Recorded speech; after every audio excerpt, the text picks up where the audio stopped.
ti dalil iku wa utawi haza iku adalilul ijmali dalil kang bangsa ijmali.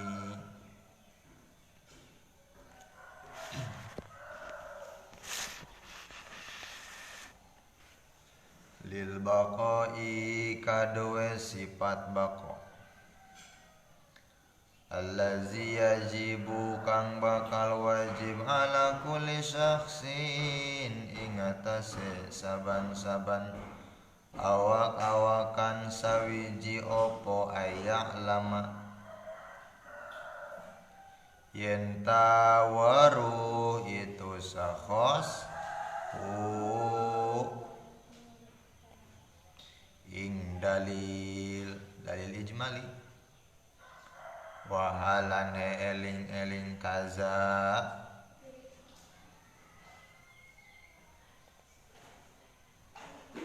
kaya mangkono sifat bako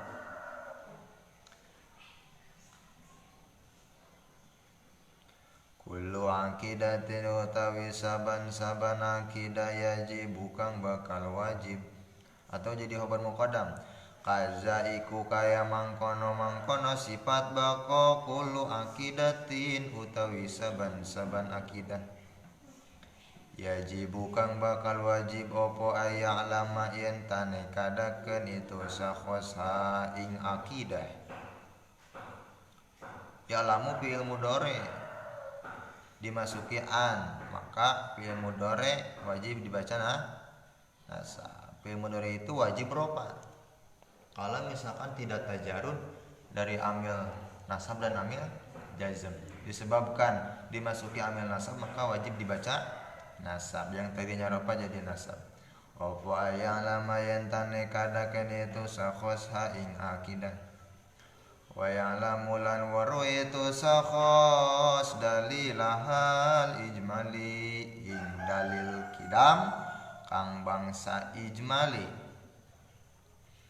fa iza arofa maka tatkala ngayakinaken itu sakhos ba'dul aqaidi ing sapalihe piro-piro akidah bidalili kalawan dalil itu ba'dul aqaid walam yarib lan ora nanawaru itu sakhos al-baqiya ingkang kari bidalili sumartane dalile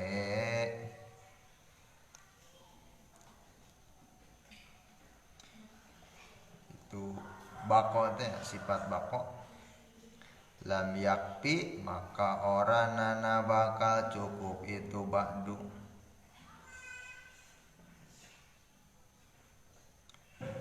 bil imani ing dalam imane ala ro iman ing atase pembicarane wong tingese Imam Sanusi dan Imam Ibnu Arabi lam yak tapi kang ora nana ngalap cukup itu iman ditaklidi kalawan iman taklid.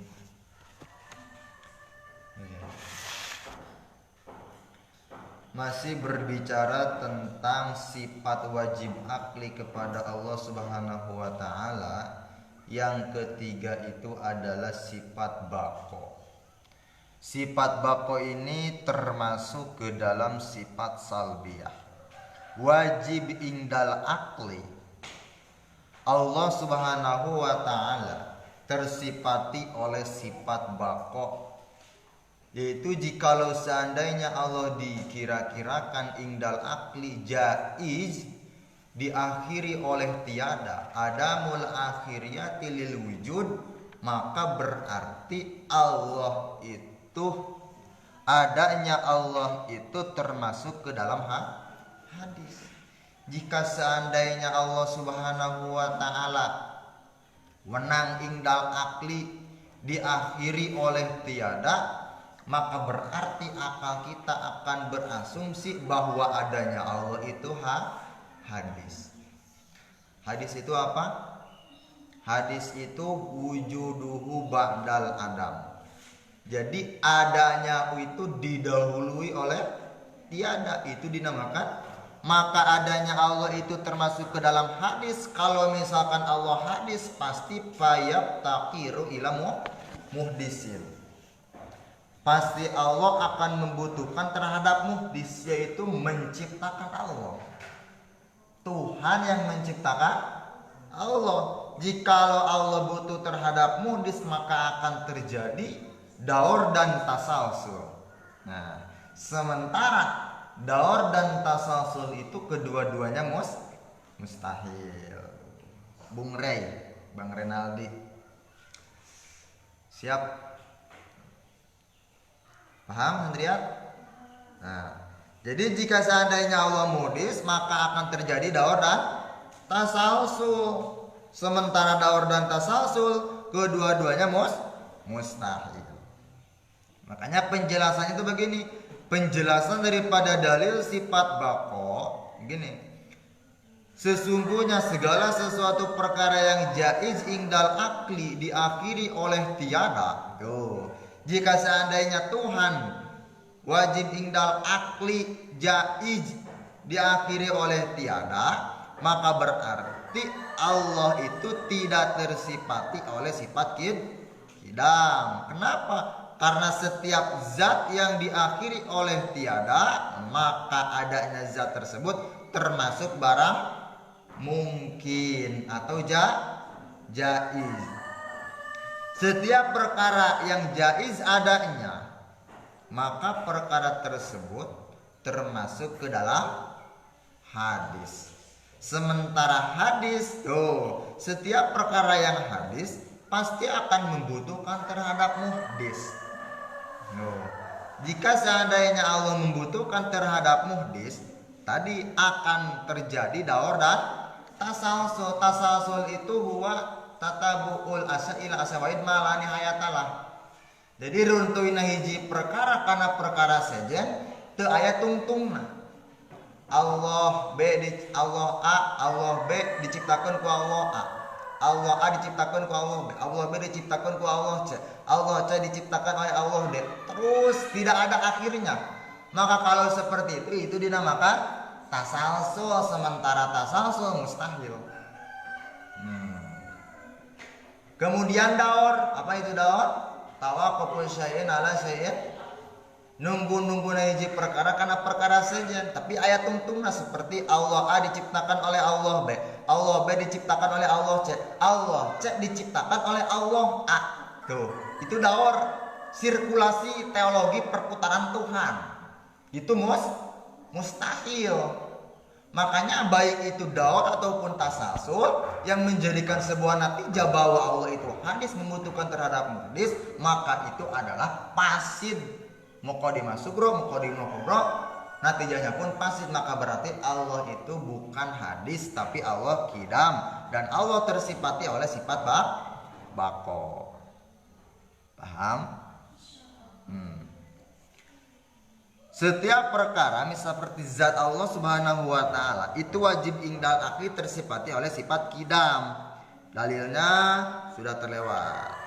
Setiap perkara wajib tersifati oleh sifat kidam, zat Allah yang wajib tersifati oleh sifat kidam, maka zat itu mustahil jika tidak ada atau adam. Mustahil mempunyai akhiran daripada keadaannya, mustahil mempunyai awalan daripada keadaannya. Maka itulah disebut dalil sifat bako. Dalil sifat bako Allah Ta'ala itu sama saja dalilnya dengan sifat kidam. Jadi dalil sifat bako, dalil sifat kidam itu sama.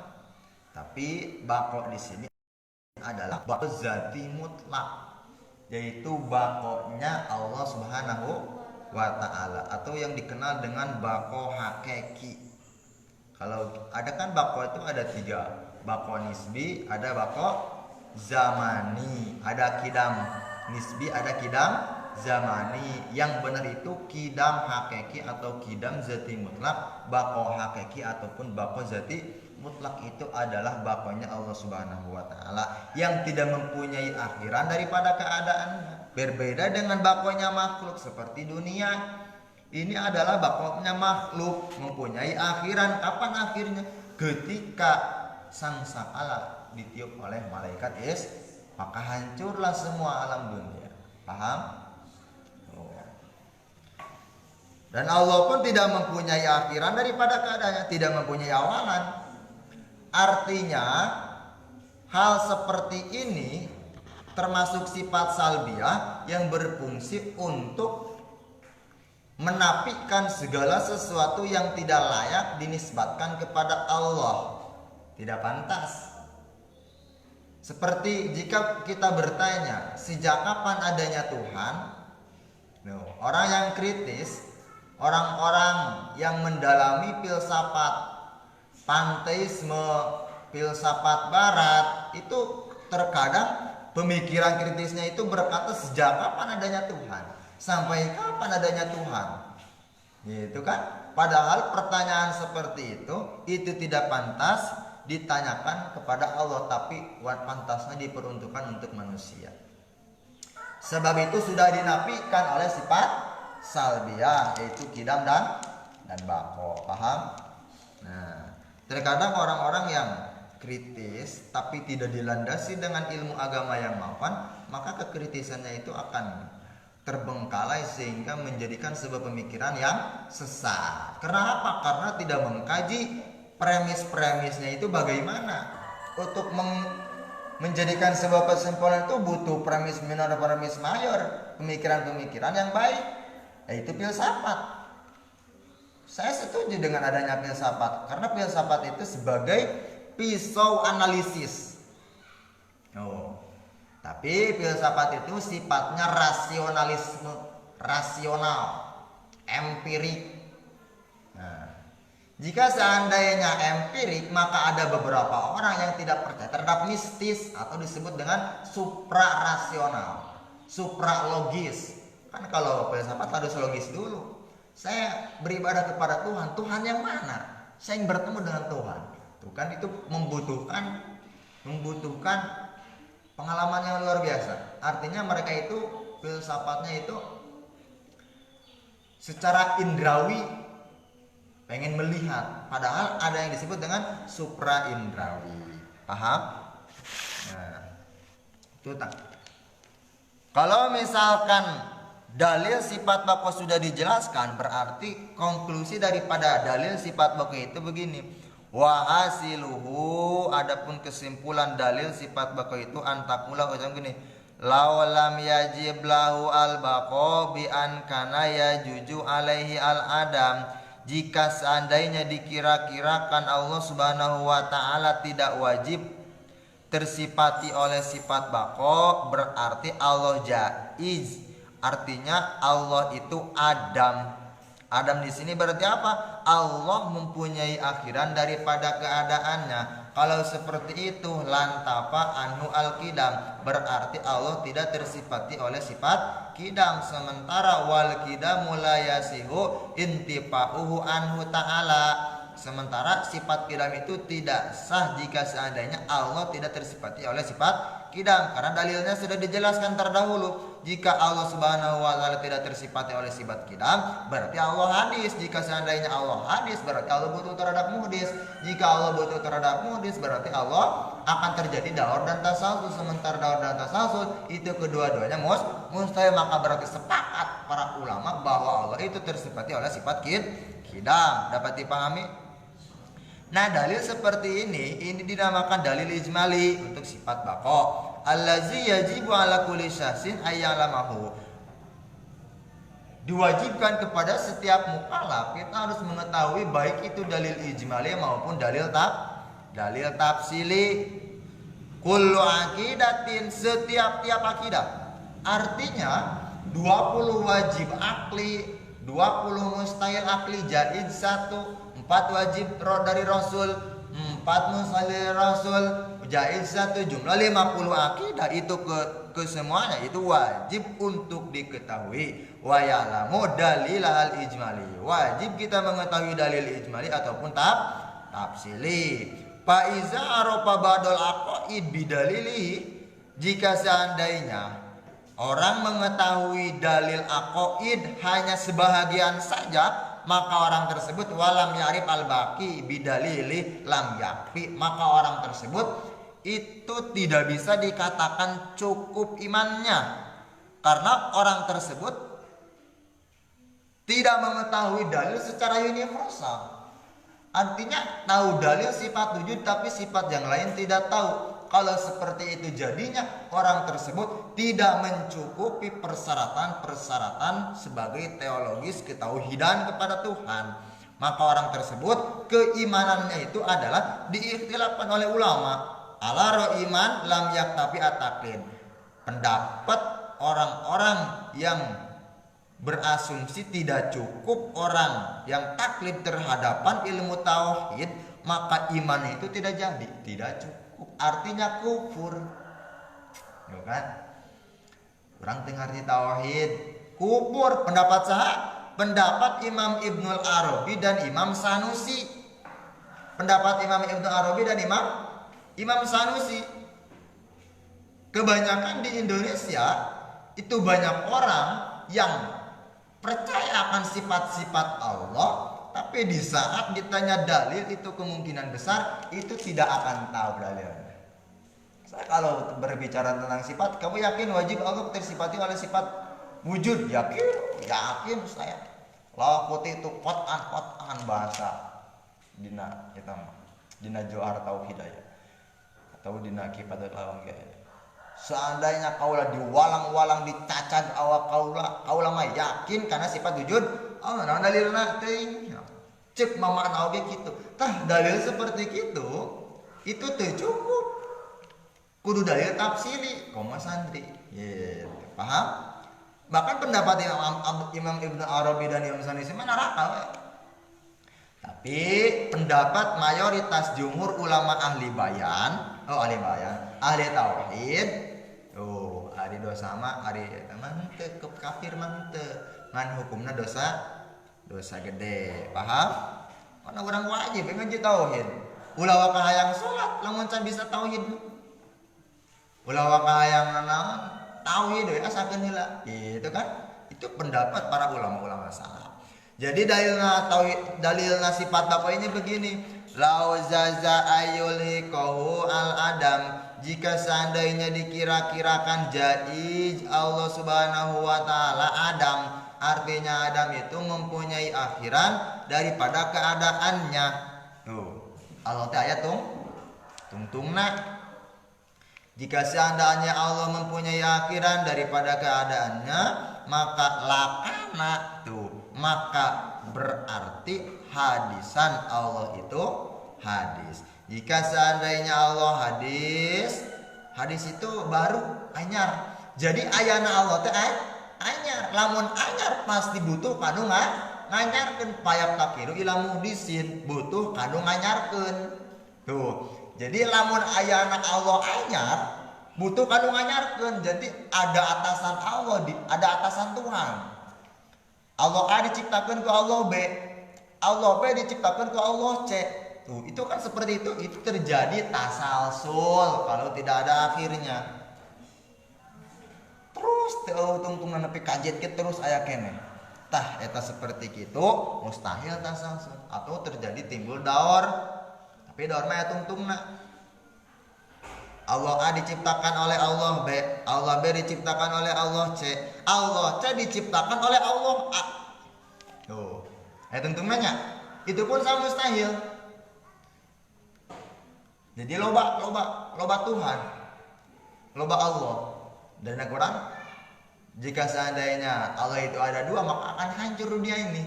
Logika sederhana, Allah yang A di Cihaur ini harus hujan. Allah yang B di Cihaur jangan hujan, kasihan para santri yang sedang ngecor, jangan hujan. Cek Allah A, pokoknya apa kudu hujan? Itu kebijakan saya. Cek Allah B, pokoknya apa ulah hujan? Dar ta pangeran. Maka jika seandainya Tuhan fighting, berkelahi, maka hancurlah dunia ini. Makanya dunia belum hancur, tidak hancur. Kenapa? Karena Tuhan itu ada satu. Termanifestasi dalam Quran, qul huwallahu ahad. Ahadis ini bersifat taufik, artinya tidak bisa ditafsiri. Allah itu Maha Esa, satu tunggal. Tidak bisa ditafsiran jadi dua, jadi tilu, ente. Awas saking ku pinter, kalau ahad ditafsiran Allah jadi dua, ahaduhuma. Aduh, bahaya mulai. Karena memahami Al-Quran itu bukan hanya Quran hadis, bukan hanya itu, tapi harus berdasarkan ilmu nahwu, ilmu sorof, qiyas, ijma, ilmu tafsir, dan lain sebagainya. Banyak orang hanya menggali Quran dan hadis saja. Saya tanya, kalian bisa sholat di mana? Saya ngapain taklid, ngapain qiyas, ijma, ngapain? Sudah, saya langsung saja Quran dan hadis.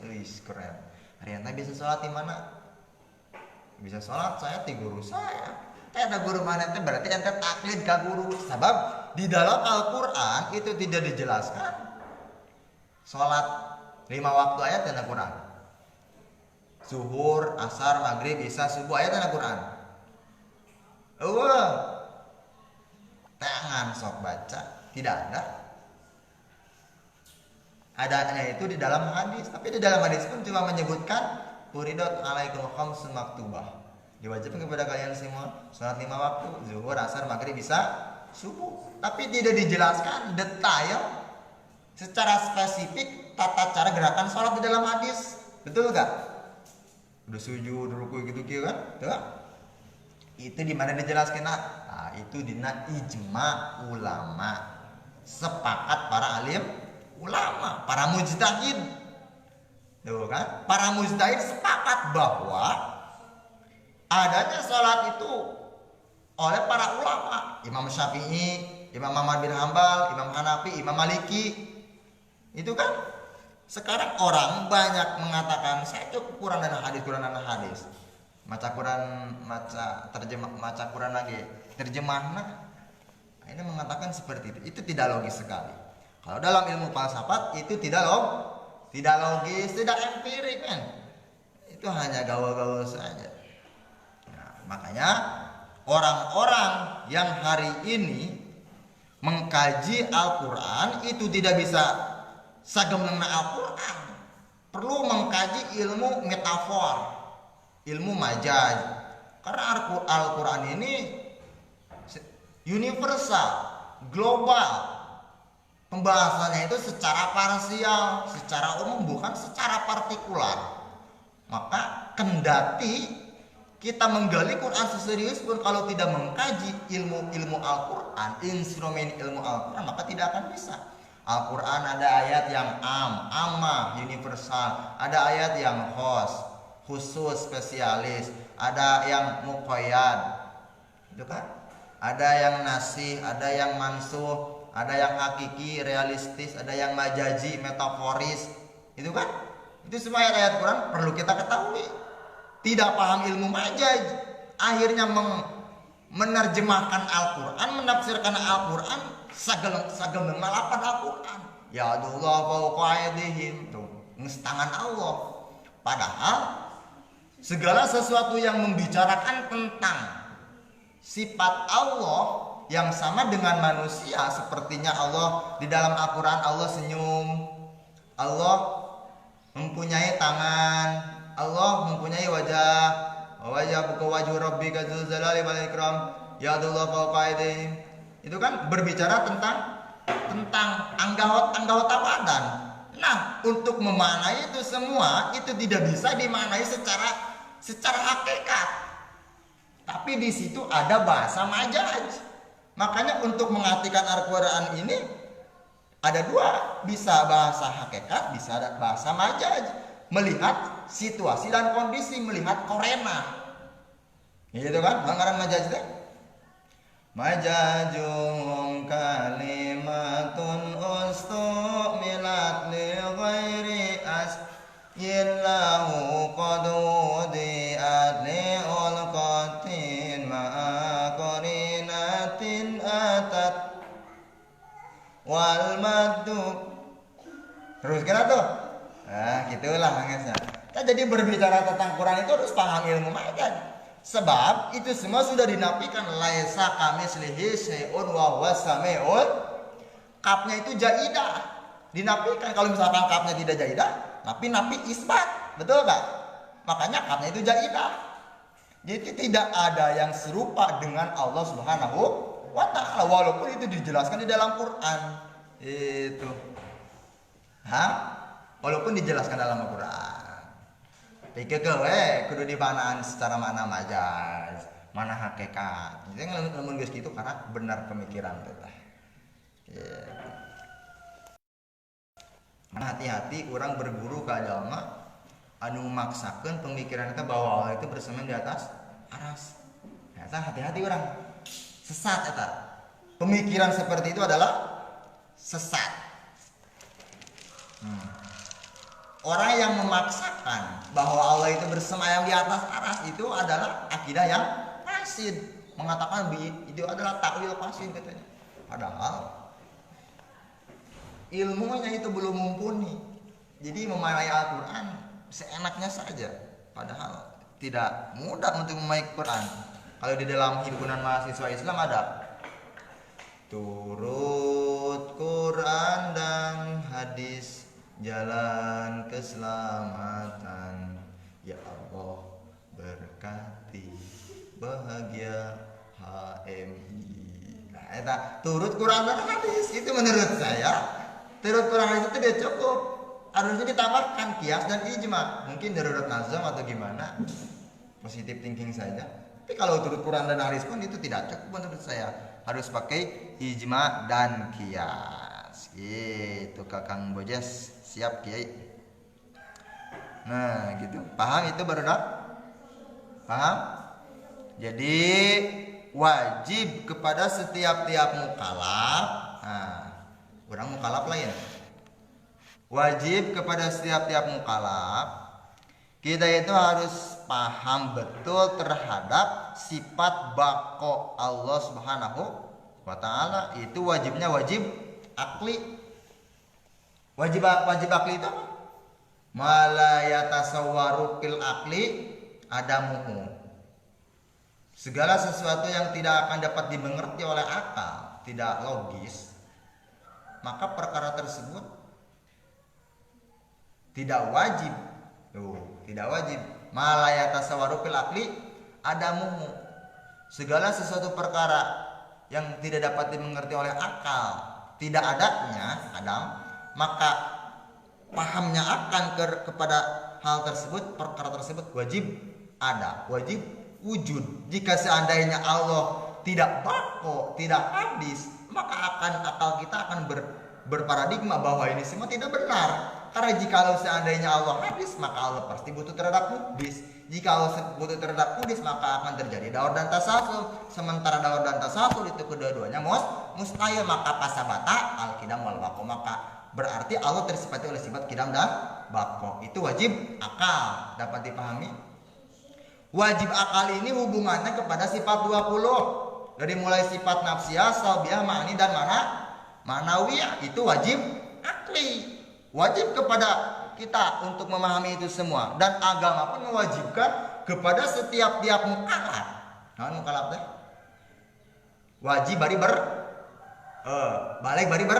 berakal, wajib dalam mukallaf kudu marifat karena sifat-sifat Allah Subhanahu wa ta'ala. Paham? Oh gitu. Wajib. Bari make dalil, teu make dalil mah teu kupur teh cek Imam Sanusi. Kudu jeung dalil na we. Matakan urang aya zaman awalu wajibin alal insani marifatul ila